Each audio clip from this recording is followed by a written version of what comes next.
Good morning, I'm Paul. I'm Scott. And we're from the Little Marionette Coffee Roasters. And today, we're going to brew coffee on an Aeropress. The Aeropress is simple, easy to use brew method for when you're at home or camping by the side of a beautiful river. It's a manual process involving a cylindrical chamber and a plunger. The plunger has an airtight seal which forces coffee through the Aeropress. There's also a filter paper that sits on the top. In terms of manual brewing, you've got infusion brewing, which is a constant supply of hot water passing through ground coffee. But with Aeropress, we use immersion brewing, which is finely ground coffee immersed in hot water for around 2 minutes, and then slowly plunge the coffee through a filter into our cup. This improves extraction to deliver a bolder flavour. There are a couple of different ways to brew with the Aeropress. Today we're brewing in the inverted method. Take some filtered water, pour it into your camping pot, and turn up the heat. Once the water's boiled, take the pot and rest it to the side.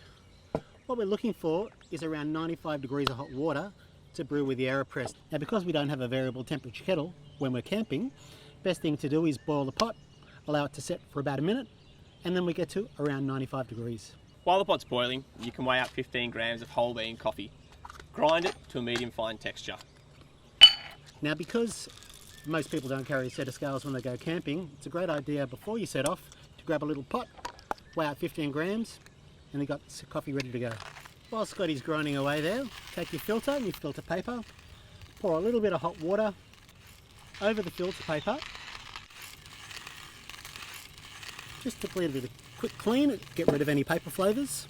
Take your cylindrical chamber and your plunger, place the plunger into the filter about 1 centimetre from the top, and invert. Pour the ground coffee into the chamber.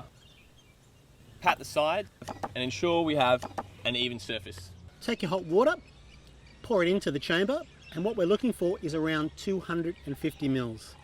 Now, because we don't have a set of scales here, filling it to just before the top of the chamber is approximately 250 mils. Take your stirrer and ensure that all the grounds are completely saturated and that there's no clumping. Take your filter, screw it into the top of the chamber and allow it to rest for 2 minutes.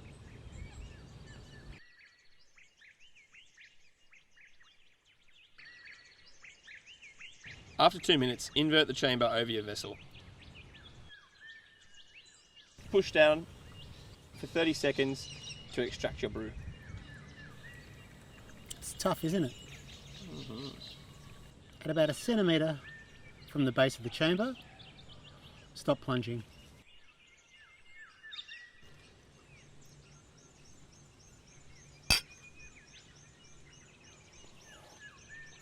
That's pretty good, Paul. Yeah. Feel like an Oreo? Yum.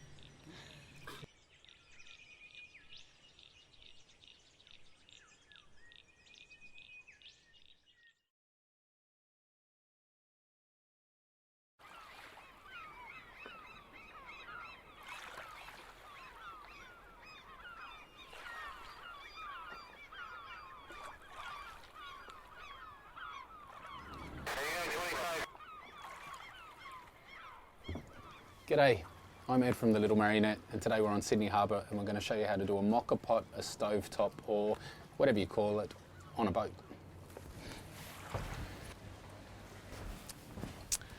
So here we have all the essentials. You've got your moka pot, your cafetiera, your stovetop.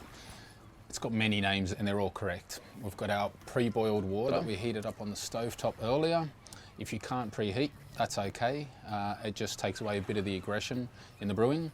We've got the hero, the fresh coffee. It's got to be fresh, and try to keep it in an airtight container or roll the bag up tight. And we've got our Porlex hand grinder, which is part of the meditative process in the whole thing. The moka pot has 2 chambers, a bottom chamber and a top chamber.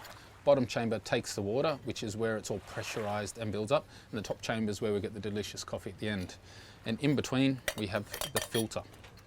So we take the filter out of the moka pot and we scoop, this is roughly the right amount. On a boat, when you're camping, you don't really carry scales with you. So you scoop out roughly how much coffee's in there. Don't worry about your hands. Get in there, pinch, and then you scoop that and put it straight into the top of your grinder.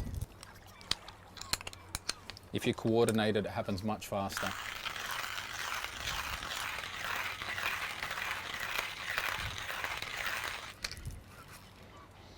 And there you have it, delicious. Some people tamp it down hard. I don't recommend that because it's quite an aggressive brewing method and you don't actually want to build up too much pressure. It's got enough pressure as is to come through. Then filling water into the bottom of the pot. Don't overfill, don't underfill. If you take away all of the capacity in it, so fill below the rim, just past the filter. Screw it on, it's quite hot now. Pop it on the stove top. We fire her up. And off she goes. So, the moka pot stovetop cafetiere can be quite aggressive. I like to watch what goes on. All the pressure builds up in the bottom chamber down here and it gets hot really quick. They're normally made of stainless steel or aluminium, so it's easy to burn the coffee. And as the pressure builds, the water passes up through the filter and out the top. I like to leave the lid open so I can see when she starts to boil up. Now that she's bubbling out, coming to the end of it, getting super thin and light. And once again, we're going for quality over quantity. Don't nip away for a bit of nookie with your loved one. Stay with it. Going into first colour change. And we're done. Get a tea towel or a cloth. This is one from my lovely Auntie Audette. Pull it off. Grab your cup and pour it straight away. Pour it all out as soon as possible, between 1 or 2 cups, depending on how you're sharing it. And there you go, that's how you make Little Marionette coffee on a boat on Sydney Harbour. Cheers, enjoy your drop.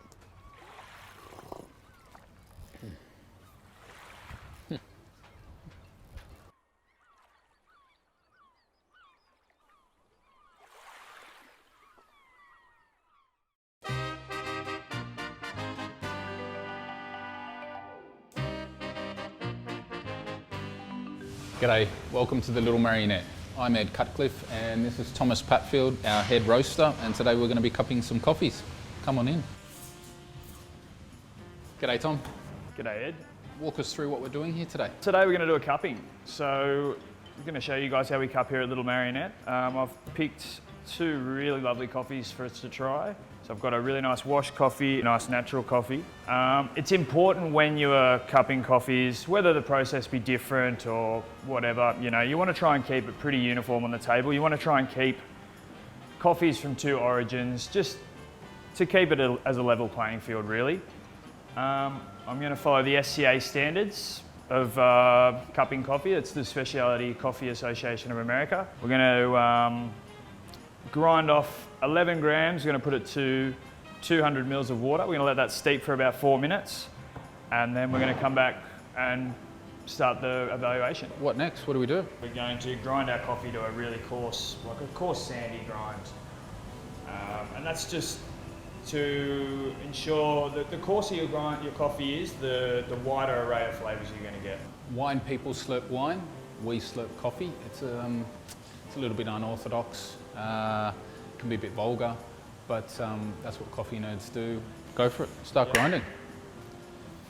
So while Tom grinds, if you want to do this at home, you can do it with a French press or a plunger.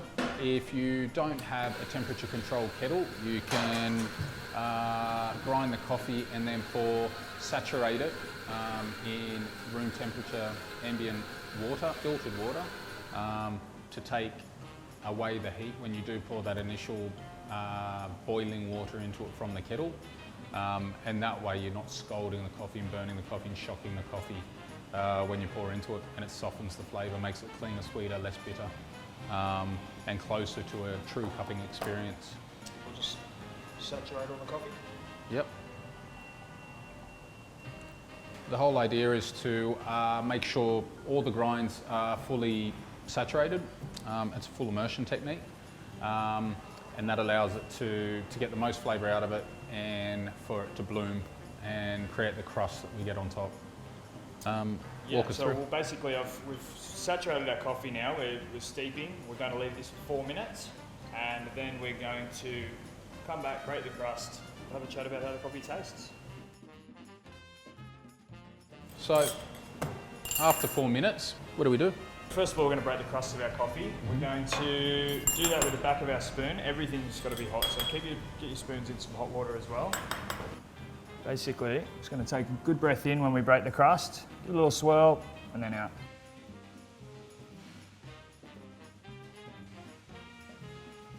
Now we don't want to contaminate any coffees, so we rinse in between. And then we're going to remove the crema that's left after we break the crust so that we don't spoil our palate. Try not to get any water into your coffees. So our coffees are cool enough to taste now. We're not going to burn our mouths when we taste them. So we're just going to start the taking of notes. We're going to go around, a couple of them individually, and talking about what we can taste.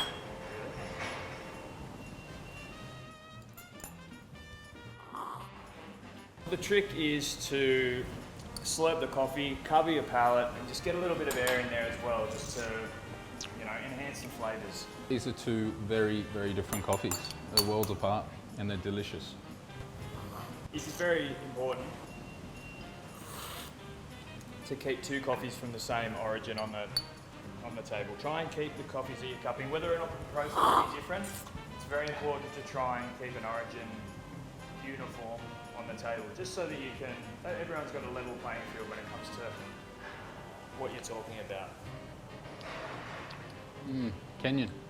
Yeah, some good fruits there, some good acidity. So the main things we're looking for here are sweetness, acidity, and just mouthfeel. How long it lingers, how long the coffee lasts in your mouth. Is it a buttery mouthfeel? What's the acidity level? Is it a good acidity, bad acidity? Is it a vegetal acidity or a fruit acidity? Is it a defect? Is it acidic because of the way it's roasted, or is it a desired acidity, basically? Well, when you're looking for acidity, that's basically what you're looking for. And when we're cupping, we often, when selecting new coffees, new seasonal coffees, we'll have a control on table, which in science is just a reference point for the flavour that we're used to, what we've got in the blend currently, and that's our reference point. That's what we're aiming for with all our new season lots from farm, to ensure that we're matching that reference point versus, that's nice, let's go down that path. We don't want to go down that path, we want consistency for our blends. So there you have it, two very different coffees, two delicious coffees, and how we cup coffee at the Little Marionette. So thanks for walking us through that here today, Tom. Hopefully you learned something. This is how we select coffee. Some days we'll try 10 coffees, some days we'll try 100 coffees on the table, and at the end of it your mouth is furry and you're wired and you won't sleep that night, and maybe a touch of anxiety on the back of it. But these are the sacrifices we make to make sure that you drink great Little Marionette coffee, and we hope you enjoy it, and do try this at home. It is safe. Cheers. Enjoy your cuppa. Cheers, guys.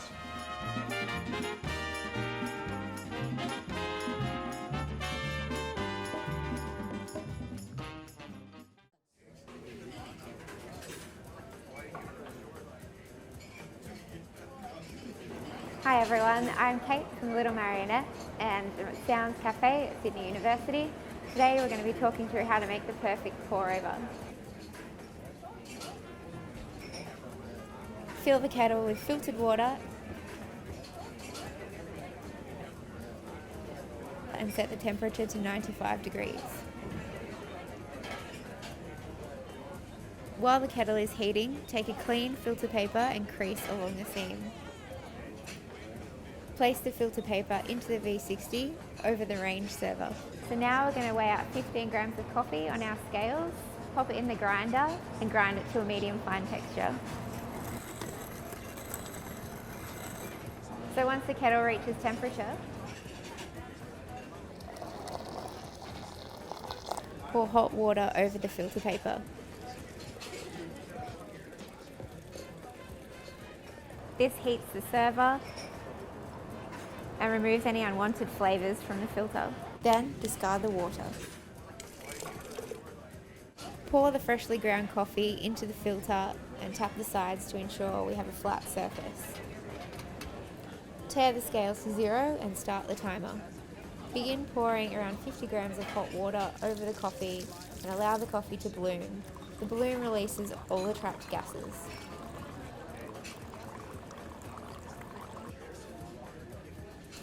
Take a spoon and agitate the coffee. This makes sure there's no clumps and that hot water is reaching all parts of the coffee. Slowly pour the remaining 200 grams over the coffee in a circular motion, ensuring the coffee does not dry out.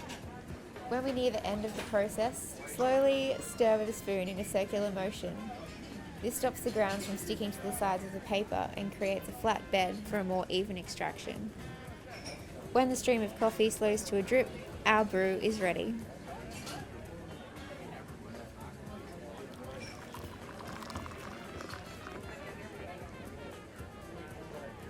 Delicious.